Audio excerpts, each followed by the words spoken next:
মৰমৰ ছাত্ৰ ছাত্ৰীসকল, আজি আমি ট্ৰান্সলেশ্যন কিদৰে ভাল শুদ্ধকৈ কৰিব পাৰি সেই বিষয়ে আলোচনা কৰিম। তোমালোকৰ পৰীক্ষা সমাগত, গতিকে তোমালোকৰ প্ৰশ্ন কাকতত এই ট্ৰান্সলেশ্যন আহেই, 5 মাৰ্ক ইয়াৰ বাবে কমেও থাকে। গতিকে এই বিষয়টো অকণমান তোমালোকে আৰু ভালদৰে বুজি পাবৰ কাৰণে আজিৰ এই ভিডিঅ'টো মই প্ৰস্তুত কৰিছোঁ। প্ৰথম বাক্যটো চোৱা, অসমীয়াত দিয়া আছে ৰাম মোৰ ভাইটি। এতিয়া এই বাক্যটোত আমি কি পাম? ছাবজেক্ট কি, যাৰ বিষয়ে কথা কয় তাকে ছাবজেক্ট বুলি কয়। এতিয়া ইয়াতে ৰাম ছাবজেক্ট, তাৰপিছতে ছাবজেক্টটো ৰাম যিটো, গতিকে আমি প্ৰথমতে আমি ট্ৰান্সলেট কৰোঁতে আমি লিখিম ৰাম। এতিয়া ইয়াত ভাইটিতে শেষ হৈছে, কিন্তু ইয়াতে হয় এটা লুকাই আছে বুলি আমি ধৰি ল'ব লাগিব।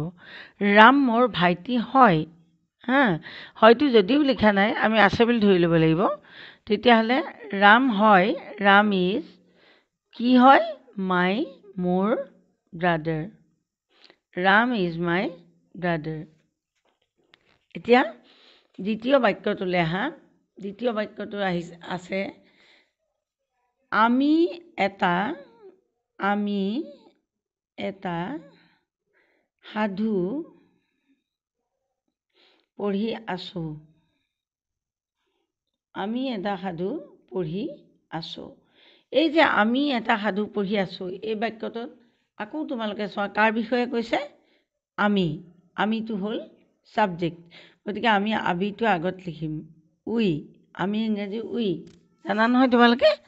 তাৰপিছতে পঢ়ি আছোঁ, উইৰ লগত সদায় আৰ হয়।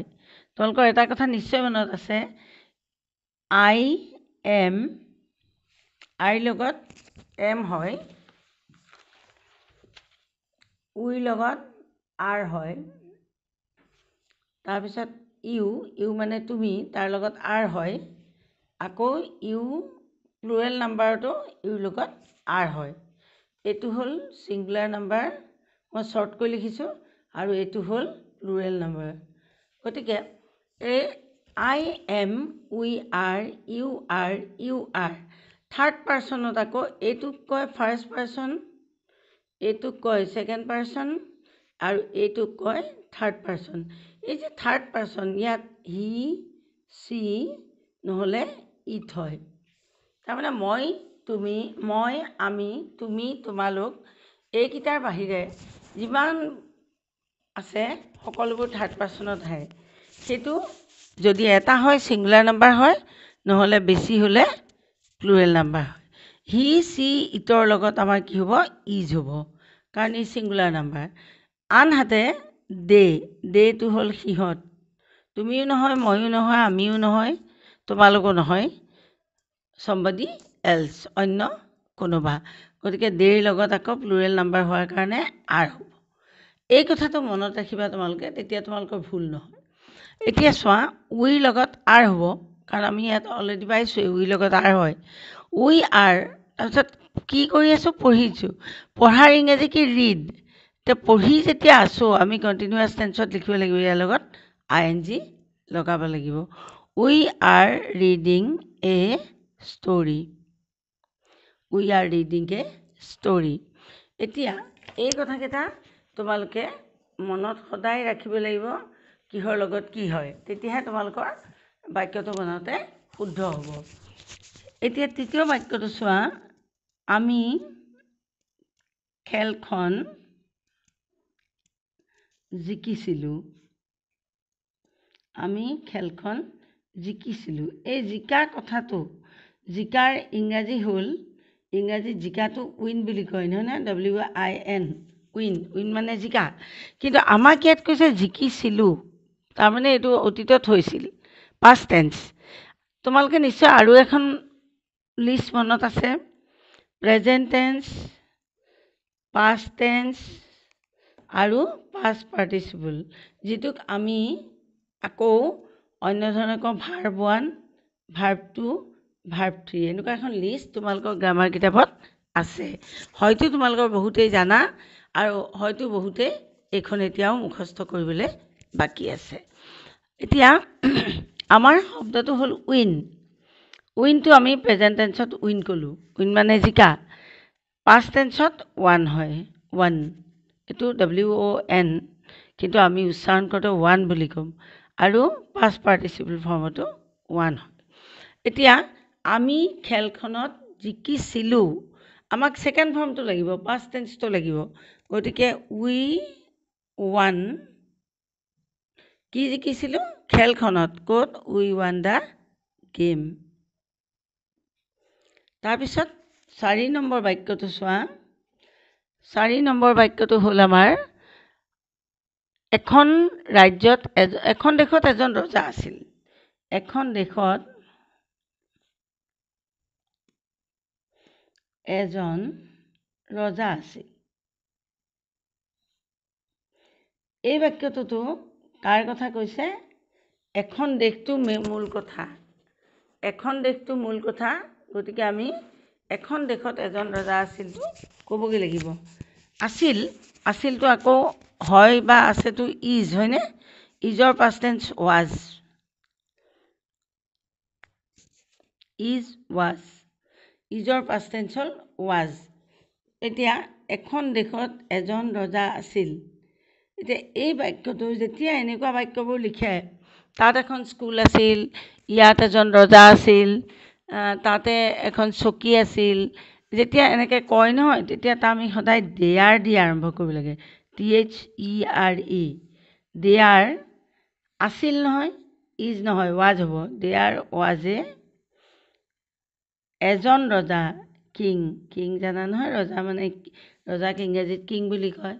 There was a king in a country, country মানে দেশ। হ'লনে? ইয়াতে 5 নম্বৰটোলৈ আহাই দিয়া।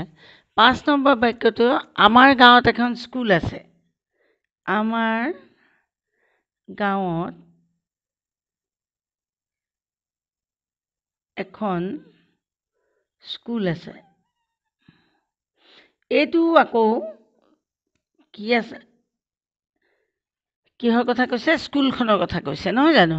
গতিকে আমি এই বাক্যটো আমি দেয়াৰেদি আৰম্ভ কৰোঁচোন। আহা, দেয়াৰ কি আছে? এখন স্কুল নহয়, ইজ এ স্কুল। ক'ত আছে? আমাৰ গাঁৱত, in our village. There is a school in our village. ইয়াৰ পিছত চোৱা, 6 নম্বৰত আকৌ সুকীয়া এটা বাক্য আমি চাম। এইখন এখন সুন্দৰ ছবি। এইখনক আমি ইংৰাজীত দিছ ইজ বুলি কওঁ। এইখন এখন সুন্দৰ ছবি। সুন্দৰ ছবি, ছবিক আমি ইংৰাজীত কি কওঁ? পিকচাৰ, হয়নে? Picture, PICTURE। এতিয়া চোৱা, দিছ ইজ, দিছ এখন নহয়, ইজ এ, সুন্দৰটো আমি জানো চবেই, বিউটিফুল, বিউটিফুল পিকচাৰ। হৈ গ'ল। তাৰপিছত বাক্যটো আহিলে, আমাৰ ঘৰত 3জন মানুহ আছে। আকৌ এইটো দেয়াৰ লগায়ে আমি কৰিব লাগিব। আমাৰ ঘৰত 3জন মানুহ আছে।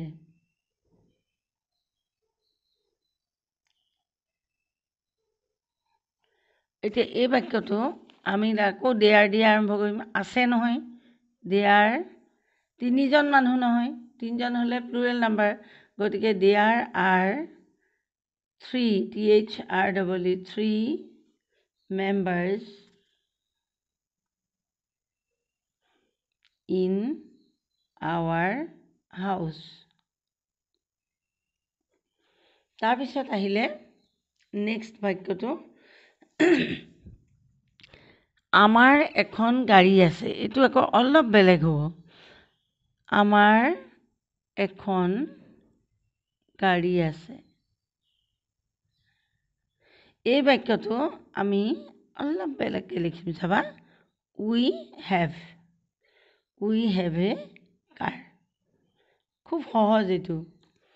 তাৰপিছত 9 নম্বৰ বাক্যটো হ'ল সি খেলি আছে। 9 নম্বৰ, সি খেলি আছে।